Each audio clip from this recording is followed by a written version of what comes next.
Hello? Are you with us? I can see him Yeah, though. yes, yes. There he is. Hello. Welcome, Okay. sir. Welcome to the group. Glad to have you here. Thank you so much. I'm glad to be here. Sorry for the late. Very bad connection. I'm having a connection problem. Well, we're glad to have you here. You're the medical professional among this entire body, and so we're very excited to have you here and to hear about how we need to look at healthcare as a driver for even economic and environmental development and best practices. And we have many questions about the medical conditions on the continent. So please share with us, sir. And you have 20 minutes and I will be timing. Thank you so much. Thanks so much, you and the team. Regarding the healthcare system in Africa, the whole continent, if we look back on our in history, on 27th April 2001, the African governments made a historic pledge to allocate at least 15% of their annual budget to the health sector. That pledge was known as Abuja Declaration. That was 2001, 27th April. So that meeting was to strengthen Africa's health systems and prepare for kinds of pandemic, like the pandemic now we are having in the whole world, COVID-19. So in 2020, COVID-19 pandemic exposed the hidden or concealed tragedy as coronavirus revealed the acute shortage of critical and life-saving equipments, such as ventilators and intensive care beds in Africa countries. For example, World Health Organization, WHO, reported by mid-April 2020, there were only 2,000 ventilators across 41 African countries. Only 2,000 ventilators for 41 African countries. Only 5,000 intensive care beds across 43. 10 countries did not have any ventilators at all. In addition, Africa has a limited number of medical personnel trained to operate than that was available. So at the beginning of this pandemic in this year, WHO has warned that Africa could be next epicenter of coronavirus outbreak. To this date, Africa, if we look dates and numbers, Africa first COVID case 19 was reported in Egypt on 14th February. Since then, a total of 52 countries have reported cases in Africa. First COVID-19 case in sub-Saharan Africa was recorded in Nigeria on 25th February. According to Africa Center for Disease Control and Prevention, Africa CDC, on 14th June, that was when I was preparing for this presentation, the cases in the continent has passed 233,732, while the death number was 6,253, while recoveries were at 106,999 patients. Although official counts of COVID-19 infection and deaths reflect only fraction of the virus toll in Africa. So the numbers maybe are more than that is said by the governments. So the Africa Center for Disease Control and Prevention was established recently. Specifically, it was established in 2017. The center stitched together coordinated strategy through video conferences with heads of state, and leaders were quick to take scientific advice on frontier closures or border closures and screening or lockdowns. So with countries having small window of early warning, countries had little choice but to act early. That's was a positive step which Africa did, acting early. So many countries started closing their borders early, and many countries in Africa started screening in airports and borders early in the pandemic. And also, we have to remember that Africa's experience in handling viral outbreaks like Ebola also provided knowledge on how to react to pandemics. So regarding healthcare system in Somalia, for example, where I have first-hand information, Somalia has been embroiled in war for 3 decades. At least estimated people of 2.6 million people are currently displaced within the country. The healthcare system and infrastructure in Somalia remains weak and is poorly resourced, inadequately distributed. Mainly, it's located in the capital city and 2 other major cities. And major public hospitals and public health infrastructure are destroyed or were destroyed in the civil war. So also a problem that Africa and specifically my country have is health expenditure. Expending on health and training health workers remains very low. And there is also a critical shortage of PPE, personal protective equipment for frontline health workers, especially in the early days of the pandemic. So according to US-based think tank RAND Infectious Disease Vulnerability Index published in February, Somalia was ranked 194 out of 195 countries in the Johns Hopkins Global Health Security Index for 2019, as Somalia is the worst prepared country to deal with pandemic. That's because of poor investment of healthcare system and healthcare infrastructure, with overall infrastructure in Somalia and all Africa. So in Somalia, there's only 1 dedicated hospital for COVID-19, only 1 hospital for 15 million people, Somalia. So in that case, you can understand that maybe Somalia is bracing for a catastrophic outbreak. And in the early days of the pandemic, 70% of the daily testing were coming back positive in the early days. And Somalia confirmed its first case in Mogadishu, 16 March, as 13th of June. There were 2,579 confirmed cases with 87 cases. But official counts of COVID-19 and deaths and infections reflect only a fraction of the virus toll. So many steps that are developed countries are taking to prevent the spread of COVID-19 or coronavirus in the population are not being able to be to work in Somalia or in Africa. For example, facial masks or face masks and working from home are not possibilities for the majority of Somali population and many people in Africa. People need to put food on their table and they work on their daily. They eat what they earn from their work, which they do per day. So government is not equipped to provide stimulus checks in Africa or in Somalia. So majority of the people whose daily income is average of $2 have no choice but to venture out for work, to put food on their table.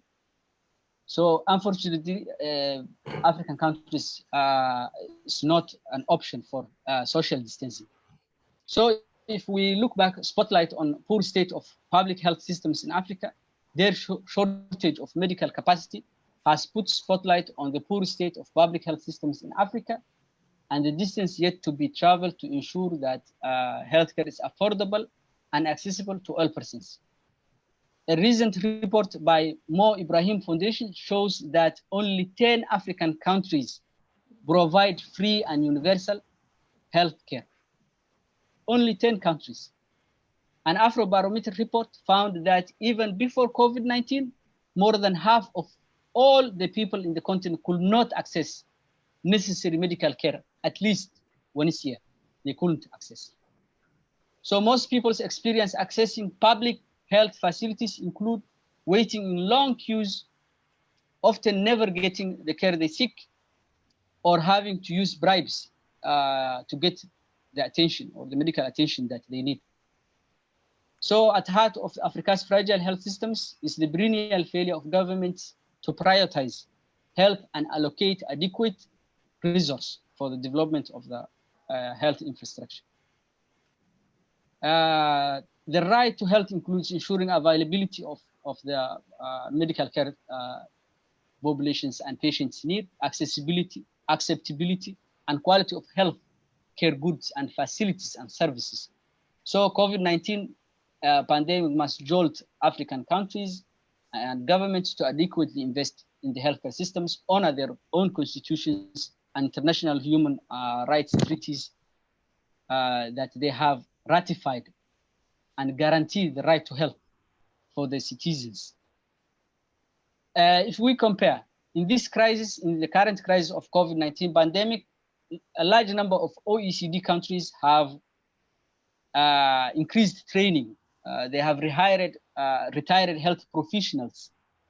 They have placed medical students in the front line and redistributed health workers across their countries. These options are not available for most African countries on the average. World Health Organization calculates that the African region has only 1.4 health workers per 1,000 people. Let me repeat that. WHO calculates that African region has 1.4 health workers per 1,000 people versus, or compared to OECD countries, 12.3 per 1,000 per 1,000 patients or 1,000 people. So you can compare the huge difference. According to WHO, Africa needs 63% more health workers to meet the satisfying or to meet the staffing requirements of universal health coverage. Building up a reserve workforce for pandemic response is an even more remote target. Shortage of health workers also present huge dilemma in the pandemic. Shifting medical staff to COVID-19 care exacerbates shortages in other areas, which might have consequences that suppress those of COVID-19. For example, if we look back in Ebola hit countries, there was an important reduction in maternal and child health services during the response. So, as I mentioned earlier, in 2001, African countries had pledged that they will spend 15% of their annual budget on healthcare, on the health services or healthcare. So, what happened to the Abuja Declaration? The Abuja Declaration in 2001, 2011, 10 years after declaration, 27 countries had increased the proportion of their expenditure allocated to health. However, only 2 countries, Rwanda and South Africa, have reached the 15% target. 7 had actually reduced their health budgets as a proportion of their national budgets. By 2016, the situation have deteriorated. 19 countries were spending less on health as percentage of their public spending than in early 2000. So by 2016, expenditure on health was deteriorating. It's not improving. So the Abuja Declaration is a significant political commitment that supports African countries' obligations to fulfill the right to health. COVID-19 must mark a turning point for health financing and health services on the continent, and the investment on and development on health infrastructure.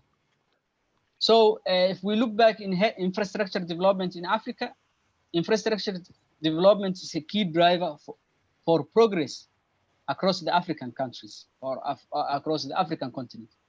It's also a critical enabler for productivity and sustainable economical growth. It contributes significantly to human development, poverty reduction, attainment of the Millennium Development Goals, investment in infrastructure accounts for over half of the recent improvement in economic growth in Africa and has the potential to achieve even more. For Africa, the need for adequate infrastructure, secure energy, efficient transport, reliable communications, resilient sanitation, and affordable housing is particularly apparent, and it will contribute to health and well-being of the citizens. Africa's vast infrastructure deficit is a constraint on its growth, but also opportunity to leapfrog to new, more efficient technologies if the right investment and the right decisions are made. As Africa becomes urbanized, public goods will become easier and cheaper to deliver to a more geographically concentrated populations. Also, another constraint for Africa health infrastructure development is debt. So according to IMF in 2000 report, I quote, debt relief as indicated previously, expenditure on health and other, one constraint identified is continued spending on debt sectors. Debt relief as indicated previously, expenditure on health and other social sectors in many African countries, including some of those reviewed in the present report, has been constrained by their heavy debt burden. A key objective of reducing the debt burden is to free up resources for priority services, including health, education, and rural development. IMF 2000. So in conclusion, with all darkness painted, there is also a hope and light at the end of the tunnel for Africa. In this pandemic, Africa's young entrepreneurs and innovators, against all odds, are coming up with revolutionary ideas to tackle the pandemic. They are locally producing ventilators, face masks, hand sanitizers, solar-powered oxygens. Many countries, from Senegal to Somalia to Kenya, Zimbabwe, Liberia, young innovators and entrepreneurs with locally available resources. They are against all odds producing what's needed critically for the survival of their populations. So African leaders should fulfill the promise of Abuja Declaration by increasing on the healthcare system, as many countries like my country are spending less than 9% of their annual budget on healthcare system. Also, issues such as trade imbalances. African countries often purchase medicine and medical equipment on international markets. Okay, thank you. Markets.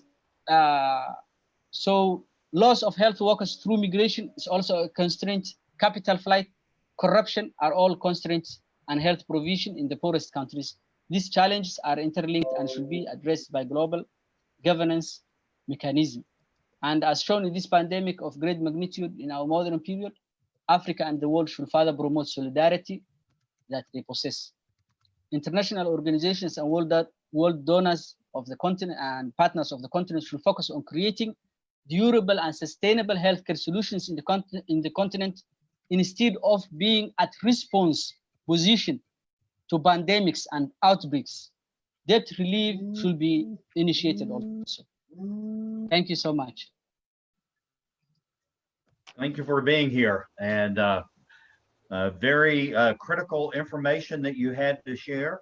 Some of it sobering, but at the same time, some is much helpful.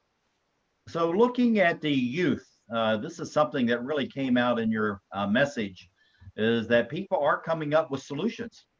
And even though you may have local resources, they have a way to deal with these issues. Give us 2 or 3 ideas about how they're actually addressing this in a positive manner, using local conditions, local materials, and local ingenuity. And again, thank you for being with us. Thank you so much, Dr. Samuel, for having me. this pandemic was tragic. It also revealed the hidden innovators and entrepreneurs, young, very young. For example, in my country, Somalia, at the first days of the pandemic, there was a critical shortage of PPE. There were no face masks. My country had only less than 3 ventilators with a population of 15 million. So a businessman in Mogadishu, the capital, started producing face masks that were locally produced with local materials.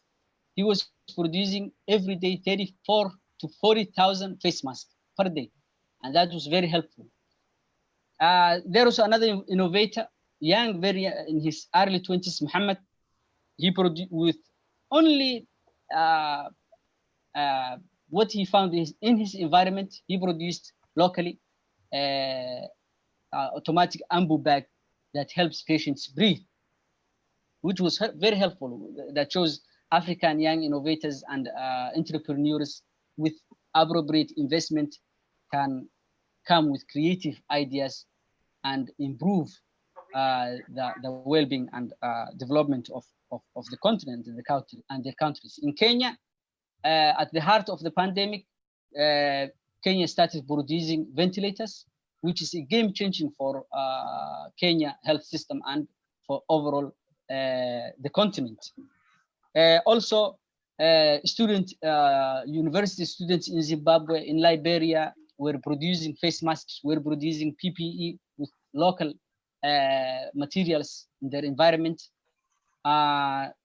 Senegal started producing testing kit. In the early days of the pandemic, Senegal started producing testing kits for COVID-19 that were only costing $1. They were costing $1. So that was very helpful, and it shows that with appropriate policy and appropriate investment, young innovators and entrepreneurs in the continent can come with solutions, and it shows that the solutions are on the ground. That's absolutely fantastic.